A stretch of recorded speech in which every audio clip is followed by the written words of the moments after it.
할렐루야. 주님의 평강이 우리 성도님들에게 가득하기를 축복합니다. 오늘 말씀의 제목은 나를 생각하옵소서입니다. 요즘에 새벽에 우리가 사사기의 말씀을 계속해서 묵상하고 있습니다. 그 말씀들을 통해서 하나님의 뜻을 발견하고 또 우리가 기도하고 있죠. 오늘 이 본문은 지난 금요일에 살펴보았던 본문의 말씀이에요. 새벽 기도에 나오는 우리 성도님들의 수가 한 10명에서 20명 사이에 수가 되어집니다. 그 정도의 우리 성도님들이 나오셔서 매일 새벽마다 같이 기도하고 또 말씀 듣고 그렇게 하고 있는데요. 그렇다 보니까 어떨 때는 말씀을 보면서 이 말씀 같은 경우는 우리 모든 성도님들이 다 들었으면 좋겠는데, 새벽에 앉으신 분들도 너무나도 중요하고 이분들이 말씀을 들어서 너무나도 감사하지만 이왕이면 듣는 김에 참 우리 온 성도들이 함께 이 말씀 앞에 섰으면 좋겠는데 라는 그런 마음을 가질 때가 저에겐 솔직히 있습니다. 우리 모든 성도님들이 말씀을 들었으면 좋겠는데 여러 사정상 나오지 못하는 그런 분들이 있지 않습니까? 그래서 제 눈에 자꾸 밟히는 거예요. 자꾸 생각나는 거예요. 함께 들었으면 좋을 텐데, 함께 들었으면 좋을 텐데. 이번 금요일의 말씀이 바로 그런 말씀이었어요. 그런데 이번에는 이러한 마음이 저의 마음의 아쉬움으로 다가오기보다 하나님이 오늘 이 말씀을 새벽에 참석하지 못한 여러분에게 꼭 전하고자 하신다라는 그런 마음을 저에게 강하게 주셨어요.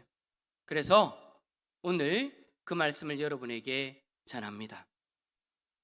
하나님이 오늘 본문의 말씀을 통해서 여러분에게 말씀하십니다. 하나님이 여러분을 생각하고 계신답니다. 하나님이 오늘 저와 여러분들을 생각하고 계신대요.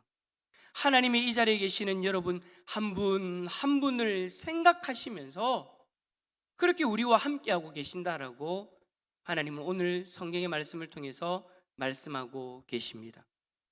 어떤 분들은 그렇게 생각하실 거예요. 나 같은 사람을 하나님이 뭐 생각하시겠습니까?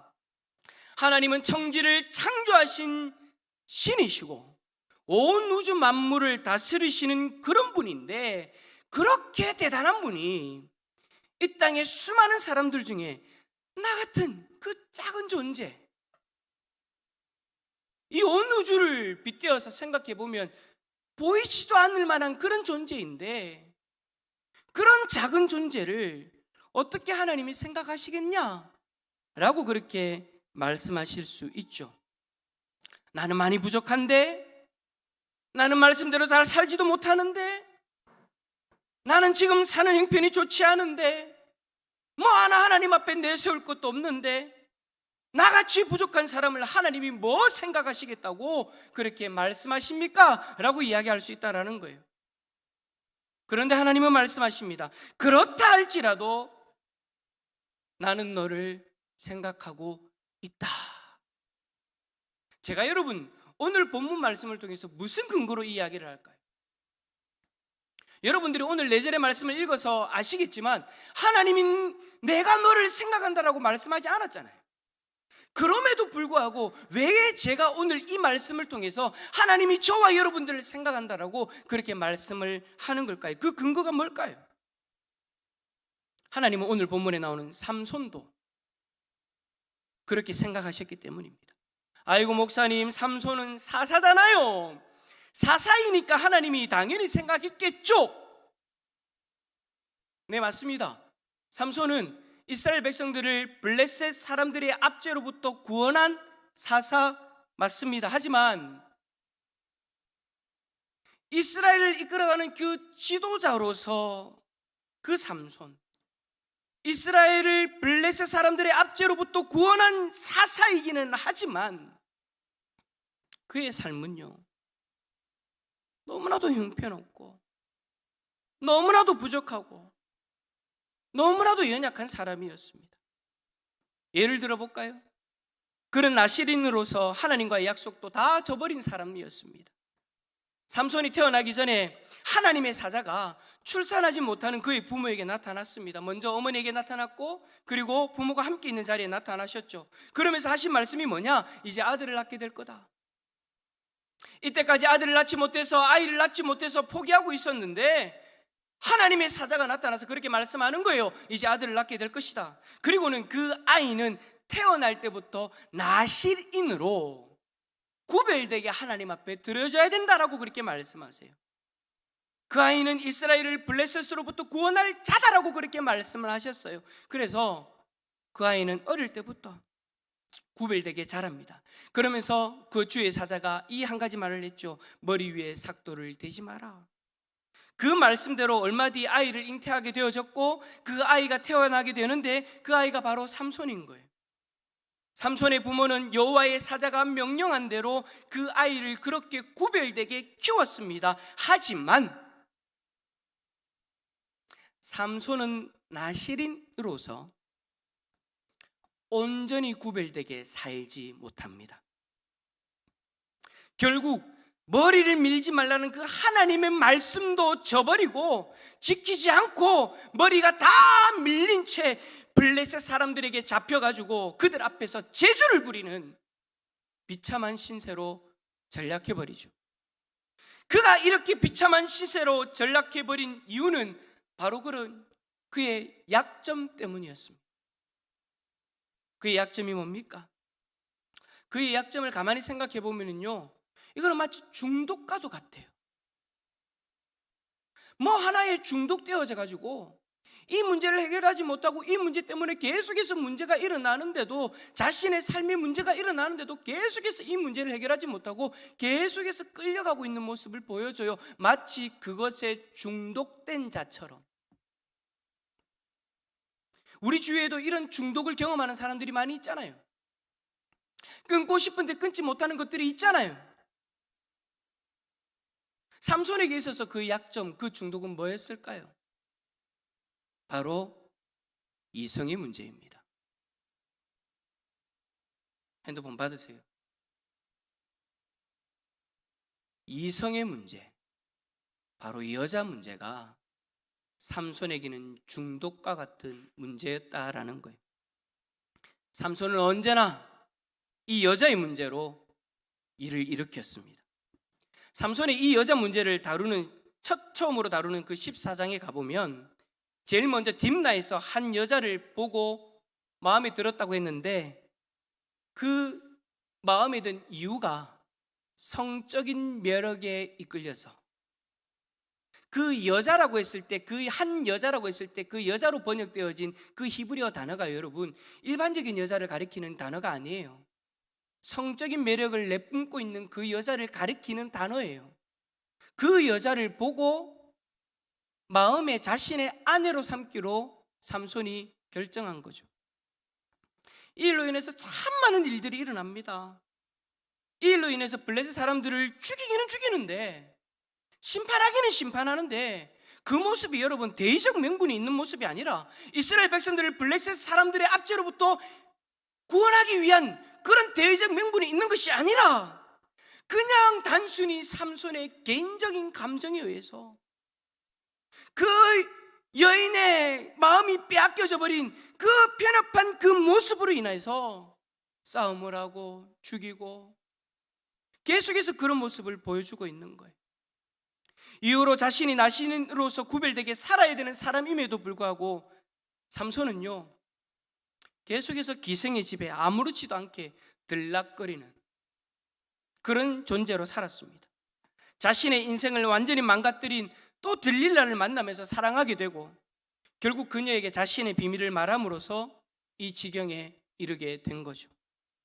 삼손은 자신의 삶을 하나님 앞에 거룩하게 드리지 못하였습니다. 삼손은 하나님의 말씀을 지키지 못하였습니다. 삼손은 이성에 대한 중독에서 벗어나지 못하는 그런 삶을, 계속해서 그 중독에 끌려가는 그런 삶을 살았습니다. 그가 비록 사사였고 블레셋의 압제로부터 이스라엘을 구원하였지만 그의 삶은 어느 것 하나 하나님 앞에서 떳떳하지 못했다라는 거예요. 그런 그가 마지막에 하나님 앞에 한 기도가 바로 오늘 우리가 읽은 본문의 내용입니다. 그는 여호와 하나님 앞에 이렇게 부르짖습니다. 여호와여 구하옵나니 나를 생각하옵소서. 여러분 한번 생각해 보세요. 제가 앞에서 이야기했던 그런 내용들을 들었을 때에 삼손이 하나님 앞에 자신의 무엇을 내세워서 자기를 생각해 달라고 그렇게 말할 수 있습니까? 나실인으로 거룩하게 살았습니까? 말씀을 지켰습니까? 중독으로부터 자신의 마음을 지켰나요? 아니요. 그는 자신의 모습을 생각하면 하나님 앞에 감히 자신을 생각해 달라고 부르짖어서는 안 됩니다. 아니, 마음의 양심의 가책이 느껴져서 부르짖을 수가 없죠. 지금 왜 블레셋 사람들 앞에서 재롱을 부리고 있습니까? 3,000명이나 되는 그 사람들 앞에서 왜 그들 앞에서 재롱을 부리고 있습니까? 하나님이 자신에게 주신 그 말씀을 내팽겨쳤기 때문이지 않습니까? 머리에 삭도를 대지 말라고 했는데 들릴라가 하도 꼬시니 결국에는 그 비밀을 이야기해가지고 머리가 밀리잖아요. 여러분, 삼손의 머리카락이 힘이 있어서, 삼손의 그 머리카락이 그 힘이 근원이어서 삼손에게서 힘이 떠나간 것이 아니에요. 하나님하고의 약속이 깨어져서 하나님이 삼손으로부터 힘을 거두어 가신 거예요. 그래도 목사님, 머리 밀리고 나서 힘이 사라졌잖아요. 만약에 여러분 머리가 그 삼손의 힘의 근원이었다면 성경에 뭐라고 되어 있는 줄 압니까? 그가 그렇게 잡혀가고 맷돌을 돌려야 되는 비참한 상황 가운데 있을 때 성경은 이렇게 기록합니다. 삼손의 머리가 자라더라. 그러면 여러분, 삼손의 머리카락이 힘의 근원이었으면 머리카락이 자라면서 모두 다시 회복되어져야 돼요. 힘이 회복되어져야 되죠. 힘이 회복되어지지 않아요. 그래서 하나님 앞에 부르짖는 거예요. 하나님, 나를 좀 생각해 달라고. 자신이 하나님의 말씀을 저버렸기 때문에, 하나님 말씀을 버렸기 때문에 지금 이 지경이 된 거예요. 그런데 그가 감히 하나님 앞에서 어떻게 그런 모습으로, 그런 삶으로 하나님 앞에 자신을 생각해 달라고 말할 수 있습니까? 그런 부족한 모습으로 어찌 하나님 앞에 자신을 생각해 달라고 말할 수 있습니까? 하나님이 그를 생각하시면 다 부족한 것들 뿐인데 무엇을 생각해서 그를 도우시냐라는 것이죠. 그럼에도 불구하고, 자신이 연약함에도 불구하고, 자신이 하나님의 말씀을 버렸음에도 불구하고 삼손은요 부르짖습니다. 자신의 부족한 모습을 알고 그 부족한 모습 때문에 지금 이 고통을 당하고 있다는 것도 알고 있지만 그럼에도 불구하고 삼손은 부르짖습니다. 여호와여 구하옵나니 나를 생각하옵소서. 하나님이여 구하옵나니 이번만 나를 강하게 하사 나의 두 눈을 뺀 블레셋 사람에게 원수를 단번에 갚게 하옵소서. 하나님은 삼손과 같이 거룩하지 못하고 부족하고 연약한 사람의 이 부르짖음 외면하지 않으셨어요.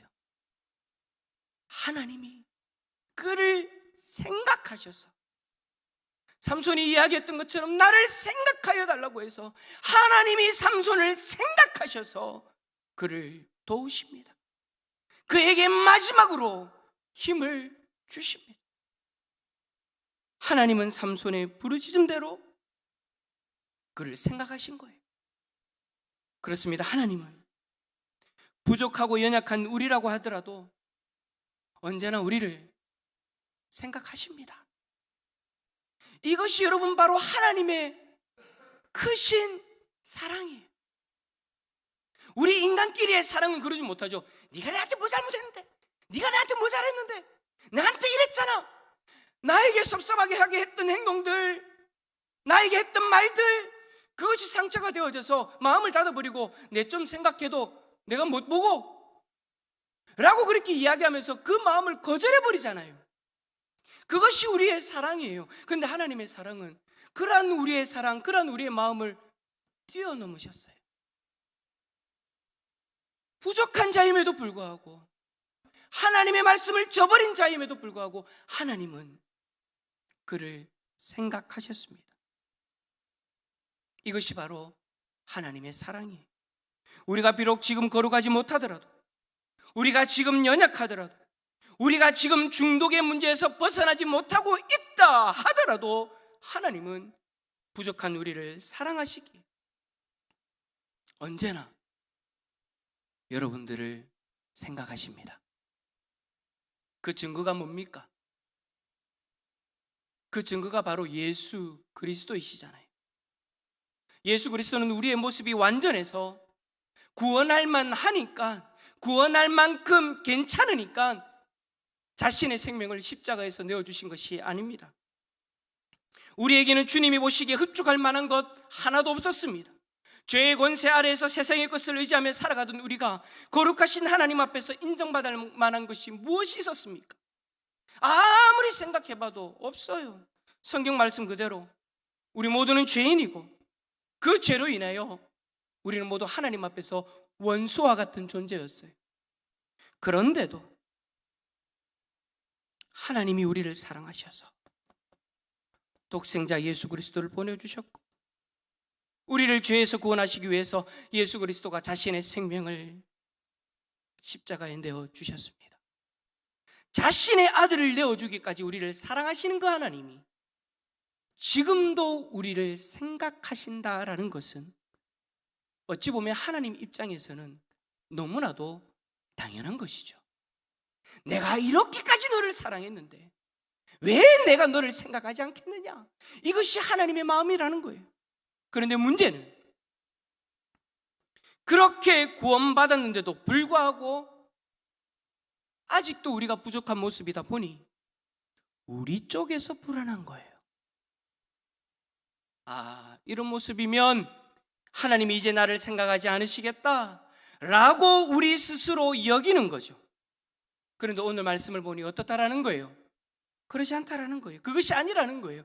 하나님은 말씀을 통해 오늘 우리에게 말씀하십니다. 삼손을 보아라. 삼손과 같이 나약하고 부족한 종도 내가 생각하여 그에게 마지막 힘을 주었거늘 하물며 너일까 보냐.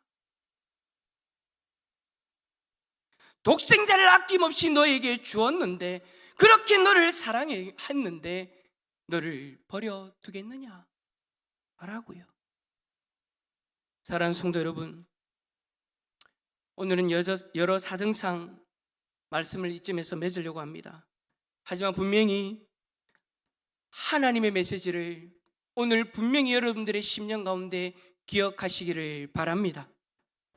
하나님은 지금도 여러분 한 사람 한 사람 한 사람 한 사람을 생각하고 계십니다. 그러니 걱정하지 마시고 하나님 앞에 나아가십시오. 걱정하지 마시고 삼손이 그랬던 것처럼 하나님 앞에 부르짖으십시오. 부르짖으셔도 됩니다. 나를 생각해 달라고 부르짖어도 됩니다. 그 부르짖음을 하나님은 외면하지 않으시고 응답하실 것입니다. 이 응답의 역사를 경험하는 우리 모든 성도님들 다 되어지시기를 예수 그리스도 이름으로 축원합니다. 우리 옆에 있는 분을 바라보면서 그렇게 고백합시다. 하나님이 당신을 생각하십니다. 잊지 마세요.